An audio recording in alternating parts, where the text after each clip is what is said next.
Hello friends, welcome to my channel study light.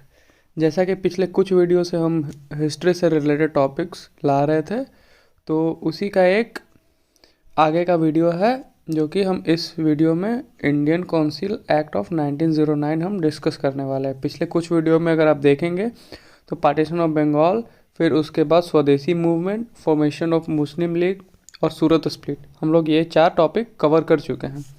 तो ये हम लोग का आगे का है 5th टॉपिक है, जिसमें हम लोग डिस्कस करेंगे इंडियन काउंसिल एक्ट 1909। इसको हम मॉर्ले मिंटो रिफॉर्म के भी नाम से जानते हैं। तो अगर कहीं पे पूछ दिया जाए कि what is Indian council act of 1909 और कहीं पे अगर ये पूछ दिया जाए कि what is Morley Minto reform, तो घबराना नहीं है, because they both are one and same. तो हम देखते हैं कि इस इंडियन काउंसिल एक्ट में क्या क्या हुआ था और हम डिस्कस करेंगे कि इसके बैकग्राउंड क्या थे। फिर डिस्कस करेंगे कि प्रोविजंस क्या थे, मतलब कि क्या क्या इस एक्ट के थ्रू आया था, क्या क्या प्रोविजंस आया था। फिर we will discuss about the merit of the act, कि क्या क्या मेरिट्स थे। And then at last we will discuss about the demerit of the act. Now starting with the act, पहले हमको ये जानना है कि it was an act of the parliament of the United Kingdom. ये इंडिया के parliament से pass नहीं होता। अब यहाँ पे देखने वाली बात यह है, वी हैव टू लर्न कि 1909 में there was no Indian parliament, जो कि सबको पता है। तो ये यूनाइटेड किंगडम के पार्लियामेंट से ये एक्ट आया था, and the act got royal assent on 25 of May 1909। मतलब अगर कहीं पे क्वेश्चन आ जाए कि कौन से डेट में और कौन से ईयर में इंडियन काउंसिल एक्ट आया था, तो यहाँ पे इजीली हम लोग लिख सकते हैं कि this act came on 25 of May 1909। अगर मॉर्ले मिंटो रिफॉर्म पूछे तो सेम आंसर होगा। Now for this topic we have to learn that there are 2 important person. First is John Morley, जो कि आप यहाँ पे मॉर्ले मिंटो रिफॉर्म अगर देखेंगे तो उसमें नेम है मॉर्ले और मिंटो। तो जॉन मॉर्ले थे secretary of state for India, जो कि लंदन में था, ठीक है। और सेकंड थे लॉर्ड मिंटो। तो लॉर्ड मिंटो क्या थे? Lord Minto was the viceroy of India. कब से कब तक का टेन्योर था उनका, ये भी आ सकता है कहीं पे लिखने के लिए। तो वहाँ पे लिख देंगे क्या कि 1905 से 1910 तक वो वायसराय रहे थे इंडिया के। अब हम डिस्कस करेंगे बैकग्राउंड। सबसे पहले कोई भी टॉपिक को समझने के लिए उसके बैकग्राउंड को जानना बहुत ज़्यादा ज़रूरी होता है, और हम वीडियोज़ अगर बनाते हैं तो उसमें ये चीज़ एक्सप्लेन करना हमेशा से हम ज़रूरी समझते हैं, और सबसे आसान हो जाता है अगर हम कोई भी टॉपिक का बैकग्राउंड समझ लेते हैं तो। Now moving to the background of this Indian council act of 1909, हम लोग देखेंगे कि क्या क्या बैकग्राउंड को हम लोग एक ये भी कह सकते हैं कि किन किन वजहों से मतलब इंडियन काउंसिल एक्ट आया और पास हुआ, ठीक है। तो पहला पॉइंट ये है कि रिवोल्यूशनरी एक्टिविटीज़ हैज़ इंक्रीज्ड। इसका मतलब ये है कि 1909 से पहले बहुत सारे revolutionary activities against the Britishers वो क्या हुआ, बढ़ने लगे। उसके अलावा क्या था, पार्टीशन ऑफ बंगाल जो कि 1905 में हुआ था, वो भी एक वजह बना इंडियन काउंसिल एक्ट के आने का। अब वजह कैसे बना, क्योंकि जब पार्टीशन ऑफ बंगाल हुआ था तो most of the Indians were against this partition. मतलब जितना भी इंडियंस थे वो इस पार्टीशन के अगेंस्ट में थे। उसके बाद क्या हुआ, स्वदेशी मूवमेंट आया था, जिससे क्या हुआ, इंडियंस के बीच में नेशनलिज्म का भावना क्रिएट हुआ, नेशनलिज्म का भावना जन्म लिया। उससे क्या हुआ, एंटी ब्रिटिश फीलिंग्स बढ़ने लगा। फिर एक और चीज़ था, उसी बीच हुआ था मुस्लिम लीग का फॉर्मेशन हुआ। तो मुस्लिम लीग के फॉर्मेशन से, हालांकि अगर एक तरह से देखा जाए तो मुस्लिम्स को एक अपना प्लेटफॉर्म दिया गया अपने राइट्स को रखने के लिए, अपनी बातों को रखने के लिए। लेकिन अगर उसके दूसरे पहलू को देखा जाए तो मुस्लिम लीग के फॉर्मेशन से बस ब्रिटिशर्स हैज सक्सीडेड, कि उनका divide and rule policy success कर गया, और मुस्लिम को हिंदू से और अदर कम्युनिटीज या अदर रिलीजन से सेपरेट कर दिया गया। तो एक ये वजह बना। और उसके बाद सूरत स्प्लिट आया था, जिसमें इंडियन नेशनल कांग्रेस का बंटवारा हो गया था एमंग मॉडरेट्स एंड एक्सट्रीमिस्ट। तो मॉडरेट्स एंड एक्सट्रीमिस्ट में जब बंटवारा हुआ तो ब्रिटिशर्स ने सोचा to bring carrot and stick policy. इससे पहले हम लोग क्या पढ़ रहे थे, डिवाइड एंड रूल पॉलिसी। अब यहाँ पे कैरेट एंड स्टिक पॉलिसी लाया गया, जिसमें क्या था कि एक्सट्रीमिस्ट विचारधारा के जितने भी लीडर्स थे या जितने भी लोग थे, उनको स्टिक के थ्रू मतलब जोर ज़बरदस्ती करके या पनिशमेंट के थ्रू या जेल में डाल के मतलब उनको शांत कराया गया। लेकिन जो मॉडरेट्स थे उनके लिए क्या, तो मॉडरेट्स चाहते क्या थे, अगर आप ये मेरे पहले के वीडियोस हिस्ट्री के देखे होंगे, मॉडर्न हिस्ट्री के, तो उसमें पता चलेगा। सूरज स्प्लिट में मैंने अच्छे से एक्सप्लेन किया है कि मॉडरेट्स चाहते क्या थे। ठीक है, तो यहाँ पे सिंपली मैं बता दूं कि मॉडरेट्स चाहते थे Swaraj, self government, they want participation in the legislature. ठीक है, तो बस इतना उनका मांग था। तो ब्रिटिशर्स ने सोचा कि क्यों ना मतलब कुछ राइट्स दे दिया जाए इंडियंस को। ठीक है, तो इन सारे वजहों से क्या हुआ, इंडियन काउंसिल एक्ट ऑफ 1909 आया था, जिसको हम पार्लियामेंटो रिफॉर्म के नाम से भी जानते हैं। अब सबसे इम्पोर्टेंट ये है कि इस एक्ट के थ्रू क्या क्या प्रोविजंस लाए गए, अब वो जानना, क्योंकि बहुत सारे कॉम्पिटिटिव एग्ज़ाम में डायरेक्टली एमसीक्यू में पूछा जाता है कि मतलब ये प्रोविज़न कौन से एक्ट के थ्रू आया या पार्लियामेंटो रिफॉर्म में इनमें से कौन कौन सा सही है जो प्रोविजंस है और कौन प्रोविज़न नहीं है। तो ये सब क्वेश्चंस आते हैं, तो वो सब समझने के लिए बहुत ही ज़रूरी है। तो पहला और मोस्ट इम्पॉर्टेंट प्रोविज़न ये है कि members in the central legislative council and provincial council were increased. मतलब कि सेंट्रल लेजिस्लेटिव काउंसिल और प्रोविंशियल काउंसिल। अब यहाँ पे सेंटर और प्रोविंस, अब प्रोविंस मतलब जैसे कि यहाँ पे स्टेट है, जैसे अभी इंडिया में क्या स्टेट है और सेंटर है, तो प्रोविंस मतलब स्टेट और सेंटर मतलब सेंटर। तो वहाँ पे सेंट्रल लेवल पे भी और प्रोविंशियल लेवल पे भी क्या हो गया, मेंबर्स को बढ़ाया गया। ठीक है, तो देखते हैं कि इसमें अगर क्वेश्चन ये भी आ सकता है कि कितना मेंबर्स को बढ़ाया गया और क्या। तो पहला ये है कि सेंट्रल लेजिस्लेटिव काउंसिल में पहले 16 मेंबर्स थे, उसको बढ़ा के कितना कर दिया गया, इंक्रीज टू 60, मतलब 16 से 60 कर दिया गया। अब उसके अलावा देखेंगे कि ये तो सेंट्रल लेवल पे था कि सेंट्रल लेजिस्लेटिव काउंसिल में मतलब 16 से 60 कर दिया गया। अब प्रोविंशियल काउंसिल मतलब प्रोविंशियल लेजिस्लेटिव काउंसिल में क्या हुआ, तो प्रोविंस उस टाइम के कौन कौन से थे, स्टार्टिंग का मैं नहीं बात कर रहा, मतलब मैं बात कर रहा हूँ 1909 का।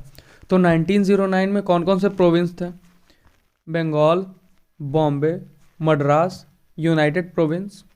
ठीक है, तो वहाँ पे क्या कर दिया गया कि बढ़ा के मेंबर्स को 50 कर दिया गया। ठीक है, तो 50 मेंबर्स हो गए प्रोविंशियल काउंसिल में, बंगाल प्रोविंस में भी, बॉम्बे प्रोविंस में भी, मद्रास प्रोविंस में भी और यूनाइटेड प्रोविंस में भी।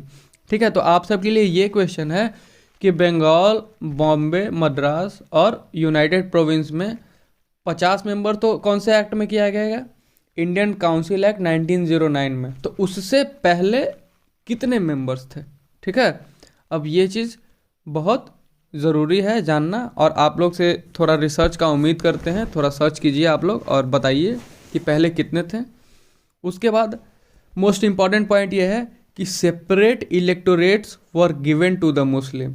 मतलब कि जैसे कि मैंने आपको बैकग्राउंड में समझाया था ना, फॉर्मेशन ऑफ मुस्लिम लीग, तो मुस्लिम लीग का यही मांग था कि उनको सेपरेट इलेक्टोरेट दिया जाए। तो for the very first time इस एक्ट के थ्रू मुस्लिम को सेपरेट इलेक्टोरेट दिया गया था। ठीक है, अब इलेक्टोरेट कैसे डिसाइड होता था, तो electorates were decided on the basis of class and community. ठीक है, मतलब एक क्लास के लिए सेपरेट कर दिया गया है। यहाँ पे सिर्फ मुस्लिम का दिखाया गया है कि separate electorates were given to the Muslim, लेकिन बाद में देखेंगे कि और भी सारे कम्युनिटीज हैं जिनको सेपरेट इलेक्टोरेट दिया गया था। ठीक है, अब उसके बाद क्या हुआ, मेंबर्स तो बढ़े ही बढ़े, उसके अलावा जितने मेंबर्स बढ़े उनको ये पावर दिया गया कि members can discuss the budget, मतलब जो भी बजट आता है उस पर डिस्कस भी कर सकते हैं, रिजोल्यूशन भी मूव कर सकते हैं और सप्लीमेंट्री क्वेश्चन भी पूछ सकते हैं। ठीक है, अब उसके अलावा क्या था, कुछ और इम्पॉर्टेंट चीज़ है जो कि प्रोविजंस के थ्रू डिस्कस करना यहाँ पे ज़रूरी है। तो एक ये है कि 2 Indians were nominated to the council of secretary of state. अब पहले ही मैं बता चुका हूँ कि जो जॉन मॉर्ले थे, जो सेक्रेटरी ऑफ स्टेट थे फॉर इंडिया, जो सेक्रेटरी ऑफ स्टेट कहाँ था, लंदन में। ठीक है, तो वहाँ पे 2 इंडियंस को नॉमिनेट किया गया। अब दोनों का नाम क्या था? तो first was Syed Hussain Bilgrami and the second was KC Gupta. ठीक है। और एक इम्पॉर्टेंट चीज़ है जो कि MCQ में भी आ सकता है, बहुत सारे MCQ में ये सब क्वेश्चन आते हैं कि कौन से 2 इंडियन थे जिनको council of secretary of state में मतलब नॉमिनेट किया गया था। फिर एक और इम्पॉर्टेंट पॉइंट है कि 1 Indian was introduce to viceroy executive council, मतलब वायसराय के एग्जीक्यूटिव काउंसिल में भी एक इंडियन को इंट्रोड्यूस किया गया था, वो थे SP सिन्हा। ठीक है। तो he was appointed as a law member. ये चीज़ भी आप लोग नोट कर लें कि SP सिन्हा जिनको इंट्रोड्यूस किया गया था वायसराय एग्जीक्यूटिव काउंसिल में, वो क्या था? He was appointed as a law member. तो इंडियन काउंसिल एक्ट 1909 के प्रोविजंस से ये पता चला कि there were 2 most important things that has happened. पहला ये था कि सेंट्रल लेजिस्लेटिव काउंसिल और प्रोविंशियल लेजिस्लेटिव काउंसिल में मेंबर्स को इंक्रीज़ कर दिया गया, मेंबर्स को बढ़ा दिया गया। और दूसरा यह था कि सेपरेट इलेक्टोरेट्स दिया गया मुस्लिम को। अब बात करते हैं कि जब मेंबर्स को इंक्रीज़ किया गया सेंट्रल लेजिस्लेटिव काउंसिल में और प्रोविंशियल काउंसिल में, तो सबसे इम्पॉर्टेंट चीज़ आता है कि उस टाइम पे 4 कैटेगरीज़ के मेंबर्स थे लेजिस्लेटिव काउंसिल में। तो उसके लिए एक प्रॉपर स्लाइड मैंने बना दिया है और उसमें मेंशन कर दिया है कि कौन कौन से वो 4 कैटेगरीज थे जो सेंट्रल लेवल पे और प्रोविंशियल लेवल पे लेजिस्लेटिव काउंसिल में वो 4 कैटेगरीज के मेंबर्स थे। तो पहला थे एक्स ऑफिशियो मेंबर। अब एक्स ऑफिशियो मेंबर्स कौन होते थे? तो उनमें आते थे गवर्नर जनरल और उनके एग्जीक्यूटिव काउंसिल के जितने भी मेंबर्स थे वो आते थे। अब सेकेंड कैटेगरी है नॉमिनेटेड ऑफिशियल मेंबर्स। अब नॉमिनेटेड ऑफिशियल मेंबर्स में क्या है? पहला कि वो नॉमिनेटेड होंगे, तो नॉमिनेट कौन करेगा? तो nominated by governor general and official members थे, that means they all were government officials. अब थर्ड कैटेगरी में क्या आता है? Nominated non official members. वो भी सेम है, nominated by the governor general and they were not government officials. और एक नया कैटेगरी जो कि लास्ट कैटेगरी है, फोर्थ कैटेगरी, इलेक्टेड मेंबर्स। क्योंकि यहाँ पे इलेक्टेड मेंबर्स को ऐड किया गया था और जो भी कुछ मेंबर्स को जो इस प्रोविजंस के थ्रू ऐड किया गया था इंडियन काउंसिल एक्ट के प्रोविजंस के थ्रू, तो उसमें एक है इलेक्टेड मेंबर्स। तो इलेक्टेड मेंबर्स में यहाँ पे एक चीज़ आता है कि इनका इलेक्शन कैसे होता था। यहाँ पे डायरेक्टली नहीं होता था इनका इलेक्शन इनडायरेक्टली होता था। और कुछ ही मतलब कि इलेक्शन मतलब में जो वोटिंग होता था, कुछ ही सेक्टर या कुछ ही कैटेगरीज के लोग ही मतलब इलेक्ट कर सकते थे। तो यहाँ पे elected members were elected by different sector of Indians. अब डिफरेंट सेक्टर्स में क्या क्या हो सकते हैं? जैसे ज़मींदार हो गए, मुस्लिम को एक अलग वो दे दिया गया था, इलेक्टोरेट दे दिया गया था। तो ये सब कैटेगरी था, ये सब सेक्टर ऑफ इंडियंस थे जिनके थ्रू इलेक्ट किया जाता था कुछ मेंबर्स को। तो ये 4 कैटेगरीज के मेंबर थे लेजिस्लेटिव काउंसिल में, सेंट्रल लेवल पे और प्रोविंशियल लेवल पे। Now moving to the next slide, we will discuss about the merit of the act. अब कोई भी एक्ट पास होता है तो उसके कुछ मेरिट्स होते हैं और कुछ डिमेरिट्स होते हैं। तो एक एक करके हम मेरिट और डिमेरिट को समझेंगे। इंडियन काउंसिल एक्ट 1909 के क्या क्या मेरिट्स थे और क्या क्या डिमेरिट्स थे। तो पहला चीज़ ये था कि first time ever Indian were in majority in provincial council and it introduced non official majority at provincial legislative. इसका मतलब ये था कि प्रोविंशियल लेवल पे, सेंट्रल लेवल पे नहीं, गौर कीजिएगा, सेंट्रल लेवल पे नहीं, प्रोविंशियल लेवल पे first time Indians were in majority. अब प्रोविजंस जब मैं बता रहा था तो उसमें मैंने बताया था कि प्रोविंशियल लेवल पे कितना मेंबर्स को बढ़ा के 50 कर दिया गया था। तो प्रोविंशियल लेजिस्लेटिव काउंसिल में पहला बार नॉन ऑफिशियल मेजॉरिटी आया था। उसके बाद क्या हुआ था कि जब मेंबर्स को इंक्रीज किया गया तो members were empowered to discuss the budget. पहले जो बजट आता था उससे रिलेटेड कोई डिस्कस नहीं कर सकते थे मेंबर, जो कि नॉन ऑफिशियल मेंबर्स थे। ठीक है। लेकिन इस बार क्या हुआ, मतलब इस जो मॉर्ले मिंटो रिफॉर्म आया उसके प्रोविजंस के अकॉर्डिंग मेंबर्स भी मतलब मेंबर्स वर एम्पावर्ड, कि उनको भी पावर दिया गया to discuss about the budget, budget के बारे में डिस्कस कर सकते हैं और सप्लीमेंट्री क्वेश्चन भी पूछ सकते हैं। ठीक है, एक और पॉइंट मैंने ऐड किया है मेरिट में कि principle of election to the council was legally recognised. अब यहाँ पे लिखा गया है कि principle of election was legally recognised. इसमें क्या हुआ था, इलेक्शन हुआ था मगर इनडायरेक्ट इलेक्शन हुआ था। ठीक है, तो यहाँ पे ये गौर करने वाली बात है कि पार्लियामेंट्री फॉर्म में जो इलेक्शन हुआ था उसका यहाँ पे बात नहीं किया जा रहा है। ठीक है, तो ये चीज़ आप लोग गौर से समझ लीजिएगा कि जो पार्लियामेंट्री फॉर्म, जैसे हम लोग जो इंडिया का है पार्लियामेंट्री फॉर्म ऑफ गवर्नमेंट है, उसमें जैसे इलेक्शन हुआ है उस इलेक्शन का यहाँ पे बात नहीं किया जा रहा। ठीक है, now moving to the next slide we will discuss about the demerit of the act, कि मॉर्ले मिंटो रिफॉर्म जो 1909 में आया उसके क्या क्या डीमेरिट्स थे वो जानना बहुत ही इम्पॉर्टेंट है। ठीक है, तो पहला डीमेरिट ये है कि act has no intention to establish self governing institute in India. मतलब यहाँ पे आप देख सकते हैं कि प्रोविजंस में क्या था कि कुछ कुछ मेंबर्स को ऐड किया गया था प्रोविंशियल लेवल पे भी और सेंट्रल लेवल पे भी, लेकिन उसके बावजूद अगर आप पूरा एक्ट को समराइज कीजिएगा तो आप लोग देखेंगे कि एक्ट हैज़ नो इंटेंशन, मतलब कि एक्ट से ये कहीं नहीं दर्शाया गया है कि एक्ट इस वजह से बनाया गया है कि इंडिया में सेल्फ गवर्निंग इंस्टीट्यूट को बढ़ावा दिया जाए। इस एक्ट का कोई ऐसा इंटेंशन नहीं था। सेकेंड पॉइंट क्या है कि at central legislative council official members are in majority, मतलब कि सेंट्रल लेवल पे लेजिस्लेटिव काउंसिल में अभी भी ऑफिशियल मेंबर्स ही मेजॉरिटी में थे।